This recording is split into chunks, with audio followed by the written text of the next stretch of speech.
Hello everyone, welcome to all of you. आज हमारा line and plane पे lecture number 4 होने वाला है। ठीक है, लास्ट वीडियो लेक्चर में हमने एक्सरसाइज कंप्लीट कर चुकी थी, एक्सरसाइज 6.1 पूरी तरीके से कंप्लीट किया था। और आज हम लोग नए टॉपिक के साथ डिस्कस करने वाले एक नया टॉपिक हम लोग आज के वीडियो लेक्चर में देखने वाले हैं, जिसका नाम है distance of a point from a line. Distance of a point from a line, ठीक है। बट इस टॉपिक को डील करने से पहले मैं आपको वेक्टर का पहले एक छोटा सा टॉपिक जल्दी से रिकॉल कर देता हूँ और फिर हम हमारे बैक टू इस टॉपिक पे आ जाएंगे वापसली, ठीक है। और जो वेक्टर चैप्टर का जो टॉपिक है वो है projection of vector A on vector B. आपको याद होगा तो वेक्टर चैप्टर में हमने एक टॉपिक डिस्कस किया था कि मेरे पास ये एक वेक्टर है, ये एक वेक्टर ए है और ये एक वेक्टर जैसे ये O पॉइंट है, ये A पॉइंट है और ये B पॉइंट है और ये है वेक्टर B। ये क्या हो गया? वेक्टर A और ये क्या हो गया? Vector B। तो वेक्टर B का प्रोजेक्शन, सॉरी वेक्टर A का प्रोजेक्शन किस पे? वेक्टर B पे। वेक्टर A का प्रोजेक्शन, ये देखो ये होता है O से लेके M, ये क्या हो गया? प्रोजेक्शन। प्रोजेक्शन को अगर सिंपली लैंग्वेज में समझना है तो परछाई, वेक्टर A की परछाई। जैसे ये OM क्या हो गया? प्रोजेक्शन। OM क्या हो गया? अगर ये OM है तो मॉड ऑफ वेक्टर OM की लेंथ, इसको हम बोलते हैं projection of vector A on vector B। ठीक है, तो प्रोजेक्शन कौन सा पार्ट है? पहले ये क्लियर कर लो। प्रोजेक्शन कौन सा पार्ट है? O से लेके M तक की लेंथ को हम लोग कहते हैं प्रोजेक्शन। किसका? वेक्टर A का। किस पे? वेक्टर B पे। बात समझ में आ गई? वेक्टर A का प्रोजेक्शन वेक्टर B पे कौन है? Vector mod of vector OM, यानी OM की लेंथ। ठीक है, और फॉर्मूला क्या था? इसका फॉर्मूला कौन प्रोजेक्ट हो रहा है? Vector A। किस पे? वेक्टर B पे। तो vector A dot vector B किस पे प्रोजेक्ट हो रहा है? B पे। तो नीचे में आएगा मॉड ऑफ वेक्टर B। जिस पे प्रोजेक्ट होता है उसका मॉड डिवाइड में आता है। ठीक है, तो आई होप कि आपको ये चीज़ रिकॉल हुई होगी। वेक्टर ए का प्रोजेक्शन किस पे? वेक्टर बी पे। ठीक है, बात क्लियर होगी? अब स्टार्ट करते हैं हमारे टॉपिक के साथ, distance of a point from a line. Distance of a point from a line. जैसे मान लो ये एक लाइन है, ये लाइन L है। ठीक है, ये लाइन एक पॉइंट से क्या हो रही है? पास हो रही है। लेट्स से वो पॉइंट है A। ठीक है, हमने पहले वीडियो लेक्चर में इसको डिस्कस किया। एक लाइन है, एक पॉइंट से पास होती है, जिसका पोजीशन वेक्टर क्या होता है? वेक्टर A होता है। और इस लाइन का अपना एक पैरेलल वेक्टर होता है जिसको हम वेक्टर B कहते हैं। ठीक है, अब मान लो यहाँ कोई तो भी एक आधी पॉइंट है, लेट्स से वो पॉइंट है P। ठीक है, कोई पॉइंट है जिसका पोजीशन वेक्टर है वेक्टर अल्फा से दिखा रहा हूँ। ठीक है, एक लाइन है, लाइन L, जो पॉइंट A से पास हो रही है। ठीक है, जिसका पोजीशन वेक्टर क्या है? वेक्टर A है। और इस लाइन का जो पैरेलल वेक्टर है वो क्या है? वेक्टर B है। अब ये एक पॉइंट है, यानी एक पॉइंट है P, जिसका पोजीशन वेक्टर क्या है? Vector alpha. तो हमारा टॉपिक क्या है? टॉपिक देखो, distance of a point from a line. इस पॉइंट का इस लाइन से डिस्टेंस, और डिस्टेंस हमेशा कैसा होता है? परपेंडिकुलर होता है। डिस्टेंस हमेशा कैसा होता है? परपेंडिकुलर। तो मान लो वो पॉइंट है M, मतलब मुझे क्या निकालना है? PM डिस्टेंस निकालना है। ये देखो यही हो जाएगा distance of a point from a line. ठीक है, अब ये कैसे फाइंड आउट करेंगे? तो मुझे पता है ये पॉइंट A पता है और ये पॉइंट P पता है, तो मुझे वेक्टर AP पता चल जाएगा। ठीक है, सो वेक्टर AP क्या आएगा? वेक्टर AP क्या हो जाएगा? ठीक है, AP क्या होगा? Vector alpha minus vector A। Vector alpha minus vector A हो जाएगा। ठीक है, अच्छा अब ध्यान से देखो, क्या मैं ये बोल सकता हूँ वेक्टर AP का प्रोजेक्शन किस पे? वेक्टर B पे। नई बात क्लियर हो गई? ठीक है, अब मैं इसको ध्यान से देखो, AM को प्रोजेक्शन बोल सकता हूँ। AM को क्या बोल सकता हूँ? प्रोजेक्शन। अभी मैंने कुछ देर पहले आपके साथ डिस्कस किया कि ये वेक्टर B है और ये वेक्टर A है, तो मैं वेक्टर A का प्रोजेक्शन किस पे? वेक्टर B पे। तो ये O लिया था और ये M लिया था, तो OM क्या हो गया? OM हो गया प्रोजेक्शन किसका? वेक्टर A का। किस पे? वेक्टर B पे। अब बात आती है कि इस लाइन की डायरेक्टेड लाइन कौन है? वेक्टर B है। अरे डायरेक्टेड लाइन का मतलब इस लाइन की डायरेक्शन कौन बता रहा है? वेक्टर B बता रहा है, क्योंकि वेक्टर B एक वेक्टर है और कैसा वेक्टर है, पैरेलल वेक्टर, तो वेक्टर बी की जो डायरेक्शन होगी वही लाइन की डायरेक्शन हो जाएगी। तो क्या मैं इसको ऐसा बोल सकता हूँ कि वेक्टर ए पी को मैं प्रोजेक्ट कर रहा हूँ किस पे, लाइन पे। अब लाइन पे प्रोजेक्ट करना बोलो या वेक्टर बी पे प्रोजेक्ट करना बोलो, एक ही बात हो जाएगी। लाइन पे प्रोजेक्ट करना बोलो या वेक्टर बी पे प्रोजेक्ट करना बोलो, एक ही बात हो जाएगी। तो ये क्या हो जाएगा, ए एम प्रोजेक्शन वेक्टर, ये ए एम क्या हो जाएगा, प्रोजेक्शन किसका, वेक्टर ए पी का, किस पे, वेक्टर बी पे। यहाँ तक बात क्लियर हो रही है। सो मैं क्या ऐसा बोल सकता हूँ, वेक्टर ए एम, ये वेक्टर ए एम का मॉड, वेक्टर ए एम का मॉड, मॉड मतलब मैग्नीट्यूड, मैग्नीट्यूड मतलब लेंथ, कौन सी लेंथ, ए से लेके एम तक की लेंथ। ये बेसिकली क्या बता रही है अपने को, प्रोजेक्शन, किसका प्रोजेक्शन, वेक्टर ए पी का projection, projection of vector A P किस पे, लाइन पे। बट लाइन को डायरेक्शन नहीं होती है, लाइन की डायरेक्शन कौन बताता है, वेक्टर बी बताता है, इसलिए हम क्या बोलते हैं, ऑन वेक्टर बी। ठीक है, यहाँ तो बात क्लियर हो गई। ओके, तो फिर फॉर्मूला क्या बनेगा, यानी ये वेक्टर ए एम का मॉड निकालने का फॉर्मूला क्या बनेगा, तो वेक्टर ए पी का प्रोजेक्शन हो रहा है किस पे, वेक्टर बी पे, तो vector A P dot vector B किस पे प्रोजेक्ट हो रहा है, वेक्टर बी पे, तो नीचे में क्या आएगा, मॉड ऑफ वेक्टर बी। याद है ये ओ एम निकालने के लिए, ओ एम का मैग्नीट्यूड निकालने का फॉर्मूला क्या, अभी थोड़ी देर पहले डिस्कस किया था कि वेक्टर ए किस पे प्रोजेक्ट हो रहा है, वेक्टर बी पे, तो vector A dot vector B upon में क्या होता है, मॉड ऑफ वेक्टर बी। इसलिए मैंने पहले आपके साथ ये कंसेप्ट डिस्कस किया ताकि आपको इसमें कुछ नया नहीं लगे। ठीक है, वेक्टर ए पी का प्रोजेक्शन किस पे, वेक्टर लाइन पे बोलो या वेक्टर बी पे बोलो, और वो होता है ये वेक्टर ए एम का मैग्नीट्यूड, ए एम का मैग्नीट्यूड। और वो कैसे निकालते हैं, वेक्टर ए पी का डॉट किसके साथ, वेक्टर बी के साथ, अपॉन में कितना आएगा, मॉड ऑफ वेक्टर बी। ठीक है, तो चलो मैं इसको इक्वेशन नंबर 1 दे देता हूँ, इसको मैंने इक्वेशन नंबर 1 दे दिया, तो मैंने ये फाइंड आउट कर लिया। अच्छा, क्या मेरा एम ये ए एम की लेंथ फाइंड आउट करना है क्या, नहीं, मेरा एम क्या है, पी एम की लेंथ फाइंड आउट करना है। तो ठीक है, तो मैं यहाँ पे ये आपको दिख रहा है कि एक राइट एंगल ट्रायंगल है, triangle A M P is a right angle triangle. ये क्या है, एक राइट एंगल ट्रायंगल है, क्या है, एक राइट एंगल ट्रायंगल है। और ये क्या होगी, हाइपोटेनस, यानी ए पी के लेंथ का स्क्वायर, याद है, वेक्टर ए पी के लेंथ का स्क्वायर, पाइथागोरस थ्योरम। ठीक है, ये किसके बराबर में होगा, वेक्टर ए एम के लेंथ के स्क्वायर के बराबर, प्लस वेक्टर पी एम के लेंथ के स्क्वायर के बराबर में। ठीक है, मैग्नीट्यूड यानी क्या होता है, लेंथ, ये मॉड यानी क्या होता है, लेंथ। तो वेक्टर ए पी की length is equals to vector A M की लेंथ का square plus vector P M के लेंथ का स्क्वायर, लेंथ यानी मैग्नीट्यूड का स्क्वायर। और हमें क्या निकालना है, पी एम निकालना है। सो यहाँ से vector mod of vector P M का स्क्वायर कितना आएगा, mod of vector P M का स्क्वायर, इसको इधर शिफ्ट कर दिया, तो mod of vector A P का स्क्वायर माइनस ये इधर आएगा, तो mod of vector A M का स्क्वायर। ठीक है, अच्छा, वेक्टर ए पी का मॉड कैसे निकाल, mod of vector A P क्या होगा, ये देखो वेक्टर ए पी क्या है, वेक्टर ए पी क्या है, vector alpha minus vector A, तो mod of vector A P क्या हो जाएगा, so mod of vector A P हो जाएगा mod of vector alpha minus vector A. तो ठीक है, ये कितना हो जाएगा फिर, vector alpha minus vector A का mod square minus vector A M, तो हमने फाइंड आउट कर लिया, ये देखो वेक्टर ए एम, इसका मॉड यानी mod of vector A P dot vector B upon में मॉड ऑफ वेक्टर बी। ठीक है, आई होप कि ये सारी बातें अपने को क्लियर हो रही है करके। तो ये क्या मिल गया अपने को, वेक्टर पी एम का मॉड का स्क्वायर मिल गया, वेक्टर पी एम का मॉड का स्क्वायर। बट हमें क्या चाहिए, वेक्टर पी एम का मॉड चाहिए, देखो ये क्या हो गया, वेक्टर पी एम, और इसका मॉड मतलब क्या हो जाएगा, इतनी लेंथ। ठीक है, तो मैं दोनों तरफ क्या कर लेता हूँ, स्क्वायर रूट कर लेता हूँ, तो वेक्टर पी एम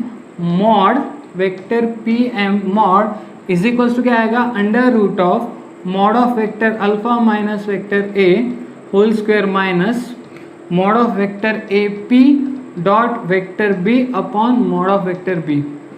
ठीक है, आई होप कि इतनी बात क्लियर हो गई होगी आपको। ओके, ठीक है, तो फाइनली अब हम क्या बोल सकते हैं कि वेक्टर पी एम मॉड ये किसके बराबर में आएगा, under root of vector alpha minus vector A mod square minus vector A P को, अच्छा वेक्टर ए पी को क्या लिख सकते हैं, वेक्टर ए पी यानी हो जाएगा vector alpha minus vector A का डॉट किसके साथ, वेक्टर बी के साथ, और अपॉन में क्या आएगा, मॉड ऑफ वेक्टर बी और ये मॉड स्क्वायर। ठीक है, तो ये बन गया हमारे पास एक फाइनल आंसर। ये क्या बन गया हमारे पास एक फाइनल आंसर। अच्छा, अगर मैं इस डिस्टेंस को d से दिखा दूं, इस डिस्टेंस को अगर मैं d से दिखा दूं तो d इज इक्वल्स टू क्या हो जाएगा, under root of, d is equals to क्या हो जाएगा, under root of mod of vector alpha minus vector A square minus फिर mod of vector alpha minus vector A dot vector B upon mod of vector B और ये whole mod का square हो जाएगा। तो ये रहेगा हमारा फाइनल आंसर। ठीक है, तो याद अब अपने को करना होता ना, एक्चुअली लास्ट ईयर तक ये सारे डेरिवेशंस बोर्ड एग्जाम में नहीं आते थे, इसलिए मैं तो कभी ये डेरिवेशन नहीं बताता था, मैं बच्चों की तरफ से फॉर्मूला याद करा देता था।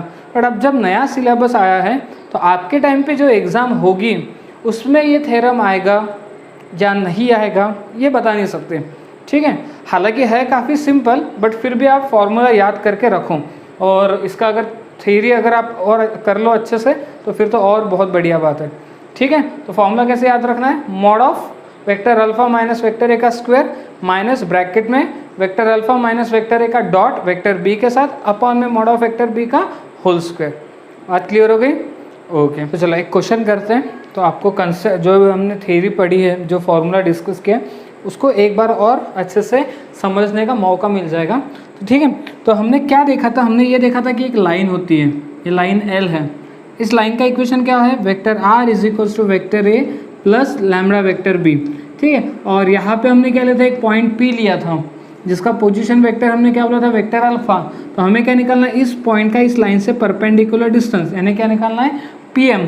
तो PM का मॉड, वेक्टर PM के मॉड का फॉर्मूला क्या लिखा के दिया था, under root of vector alpha minus vector A, vector alpha minus vector A mod square. अच्छा, वेक्टर ए तो पता ही है अपने को, ठीक है, वेक्टर अल्फा भी पता है, फिर माइनस फिर mod vector alpha minus vector ए, फिर उसका डॉट वेक्टर बी के साथ और अपॉन में मॉड ऑफ वेक्टर बी, ये मॉड कंप्लीट और उसका स्क्वायर। यह है फॉर्मूला। ठीक है, अब देखते हैं वन बाय वन। हमारे पास ऑलरेडी एक लाइन दी है, तो ये क्या हो जाएगा, ये हो जाएगा वेक्टर ए प्लस लैम्बडा, ये क्या हो जाएगा, वेक्टर बी हो जाएगा।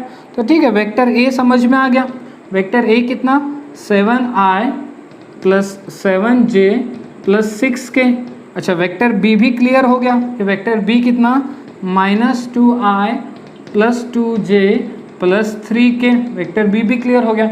अच्छा, वेक्टर अल्फा क्या होगा, तो ये देखो, ये पॉइंट है P पॉइंट, ये पॉइंट P है, P के कोऑर्डिनेट क्या है, 3 2 1। तो वेक्टर अल्फा भी पता चल गया, वेक्टर अल्फा कितना, 3i plus 2j plus k। ठीक है, वेक्टर अल्फा पता, मतलब फॉर्मूले में जिन जिन चीज़ों की रिक्वायरमेंट है वो सब तो पता चल गया, वेक्टर अल्फा पता चल गया, वेक्टर ए पता चल गया, वेक्टर बी पता चल गया। अब हम लोग वन बाय वन करके इनमें जो चीज़ें हैं उसको फाइंड आउट करेंगे और फॉर्मूले में पुट अप कर देंगे। यानी सबसे पहले vector alpha minus vector A find out करेंगे, vector alpha minus vector A. Vector alpha में से वेक्टर ए को माइनस करो, 3i minus 7i, 3i minus 7i कितना, -4i, 2j minus 7j, 2j minus 7j minus 5j, k minus 6k minus 5k। ठीक है, okay, so vector alpha minus vector A का mod क्या होगा, mod कैसे निकालेंगे, अंडर रूट ऑफ -4 का square 16 -5 का स्क्वायर 25 -5 का स्क्वायर 25, सब बराबर है। Vector 3i minus 7i minus 4i, 2j minus 7j और k। ठीक है, तो ये कितना हो जाएगा, 25, अंडर रूट में कितना आ जाएगा, 50 प्लस 16 66। ठीक है, 60। तो फिर इसका स्क्वायर कितना आएगा, vector alpha minus vector A mod square, तो दोनों तरफ स्क्वायरिंग कर दिए तो square root square cancel, root 66। तो हमें क्या मिल गया, vector alpha minus vector A mod का स्क्वायर मिल गया। अब आते हैं इस साइड पे, ठीक है। तो vector alpha minus vector A का डॉट प्रोडक्ट वेक्टर बी के साथ क्या आएगा, vector alpha minus vector A का डॉट प्रोडक्ट किसके साथ, वेक्टर बी के साथ। तो ये है हमारे पास vector alpha minus vector A और ये है हमारे पास वेक्टर बी, दोनों का क्या करेंगे डॉट प्रोडक्ट, आई कंपोनेंट -4 आई कंपोनेंट -2 ये हो जाएगा 6, जे कंपोनेंट -5 जे कंपोनेंट 2 ये हो जाएगा -10, के कंपोनेंट -5 के कंपोनेंट 3 ये हो जाएगा -15। तो ये कितना दे रहा है, ओह सॉरी -4 इंटू -2 कितना होता है 8, ठीक है। तो ये कितना दे रहा है, ये 8 -10 -2 -17 दे रहा है, कितना दे रहा है -17। ओके, यहाँ तक बात क्लियर होगी, ठीक है। आगे बढ़ते फिर हमें और किसकी ज़रूरत गिरेगी, वेक्टर बी के मॉड की ज़रूरत गिरेगी। तो यहाँ से मैं वेक्टर बी का मॉड भी निकाल लेता हूँ, -2 का स्क्वायर 4, 2 का स्क्वायर 4, 3 का स्क्वायर 9। तो ये कितना आ गया, ये आ गया अंडर रूट में 17, कितना आ गया अंडर रूट में 17। तो सारी चीज़ें हमने अब फाइंड आउट कर लिए, फॉर्मूले में जिन जिन चीज़ों की रिक्वायरमेंट है वो सब फाइंड आउट हो गया, इसमें पुटअप कर लेते हैं। तो पुटअप करेंगे तो क्या आएगा, अंडर रूट के अंदर ये कितना मिला, ये मिल गया मुझे 66 माइनस, और vector alpha minus vector A का डॉट वेक्टर बी के साथ कितना मिला -17 अपॉन में ये कितना मिल गया √17 का होल स्क्वायर आ जाएगा। तो देन 66 -17 का स्क्वायर में 17 इंटू 17 लिख सकता हूँ, -17 का स्क्वायर 17 इंटू 17 और √17 का स्क्वायर 17, उससे क्या होगा एक √17 कैंसिल, तो 66 -17, तो ये मेरे ख्याल से कितना आ रहा है 49 आ रहा है, कितना आ गया 49। अच्छा आपको पता है इसको डी से भी दिखाते हैं, 49 आएगा, 49 का स्क्वायर रूट कितना होता है 7, डिस्टेंस है इसलिए यूनिट लिख लो, तो ये रहेगा हमारा फाइनल आंसर, ठीक है। तो फाइनल आंसर कितना आ गया 7 यूनिट। तो बस यही चीज़ें अपने को करते आनी चाहिए। क्या कर रहे हैं हम लोग, कुछ नहीं, हमें तो सबसे पहले सबसे इम्पॉर्टेंट पॉइंट है कि फॉर्मूला याद होना चाहिए, सबसे इम्पोर्टेंट पॉइंट फॉर्मूला, उसके बाद जो फॉर्मूले के अंदर चीज़ें हैं वो निकालते आना चाहिए। तो उसके लिए अपने को वेक्टर चैप्टर बहुत अच्छे से आना चाहिए, ठीक है। ओके चलो एक क्वेश्चन और ट्राई करते हैं, ठीक है। Find the distance of a point, find the distance of the point P दिया है 0 2 3 फ्रॉम द लाइन, ठीक है। तो ये जो लाइन का इक्वेशन हमें दिया है ये है कार्टेशियन फॉर्म में, ये क्या है कार्टेशियन फॉर्म में। तो इससे मैं जो वेक्टर के कंसेप्ट है उसको क्लियर कर सकता हूँ। ये क्या होता है डायरेक्शन रेशो, याद है इसको मैं कंपेयर करूँगा x minus x1 upon A, y minus y1 upon B और z minus z1 upon C. तो इससे मुझे x1 कितना मिल गया -3 मिला, x1 कितना मिल गया -3, y1 कितना मिल गया 1 मिल गया और z1 कितना मिला -4।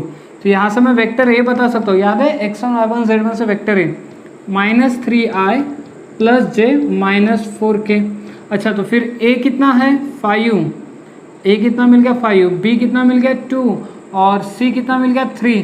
तो इससे मैं वेक्टर b बता सकता हूँ, वेक्टर b कितना 5i plus 2j plus 3k, ठीक है। और फिर एक पॉइंट p दिया है 0 2 3, तो इससे मैं वेक्टर अल्फ़ा बता सकता हूँ, वेक्टर अल्फ़ा क्या आएगा 0i मतलब कुछ नहीं 2j प्लस 3k, ठीक है। तो देखो वेक्टर ए पता चल गया, वेक्टर बी पता चल गया, वेक्टर अल्फा पता चल गया। तो जिन फॉर्मूले में जिन जिन चीज़ों की रिक्वायरमेंट है वो निकाल लेते हैं। तो वेक्टर अल्फा माइनस वेक्टर ए निकालते हैं, वेक्टर अल्फा माइनस वेक्टर ए, इधर तो आई की कोई टर्म नहीं है, मतलब 0i माइनस ऑफ -3i, तो कितना हो जाएगा 3i, 2j माइनस j हो जाएगा, उसके बाद 3k माइनस ऑफ -4k तो प्लस 7k हो गया, ठीक है। इतना समझ में आ गया। अब इसके बाद इसका mod, so vector alpha minus vector A का मॉड कैसे निकालते हैं, √3 का स्क्वायर 9, 1 का स्क्वायर 1, 7 का स्क्वायर 49, ये कितना हो गया, ये हो गया √ में 59। तो फिर vector alpha minus vector A mod का स्क्वायर कितना आएगा 59 आ जाएगा, ठीक है ये आ गया। अब फिर बाद में क्या निकालते हैं, vector alpha minus vector A का डॉट प्रोडक्ट किसके साथ, वेक्टर बी के साथ, vector alpha minus vector A का डॉट प्रोडक्ट वेक्टर बी के साथ। तो देखते हैं vector alpha minus vector A तो मुझे ऑलरेडी मिलके है और उसका डॉट प्रोडक्ट किसके साथ, वेक्टर बी के साथ। तो आई का कंपोनेंट 3, आई का कंपोनेंट 5, तो 3 इंटू 5 15, जे का कंपोनेंट 1, जे का कंपोनेंट 2, 2 इंटू 1 2, के का कंपोनेंट 7, के का कंपोनेंट 3, तो कितना हो जाएगा 21। ठीक है, 15, 2 और 21, तो कितना हो रहा है vector alpha minus vector A का डॉट वेक्टर बी के साथ कितना हो रहा है ये 17 प्लस 21, 17 प्लस 21, तो कितना 30, 17 प्लस 21 38, कितना हो गया 38। ओके, फिर और किसकी ज़रूरत है? ओके, मैं मॉड ऑफ वेक्टर बी भी निकाल के रख देता हूँ। मॉड ऑफ वेक्टर बी कैसा आएगा? अंडर रूट के अंदर 5 का स्क्वायर 25, 2 का स्क्वायर 4 और 3 का स्क्वायर 9। ठीक है, तो ये दे रहा है हमें mod of vector B is equals to under root में 25 प्लस 13, 25 प्लस 13 ये होगा रूट 38। ठीक है, रूट 38। बस अब फॉर्मूला आपको पता ही है क्या है करके।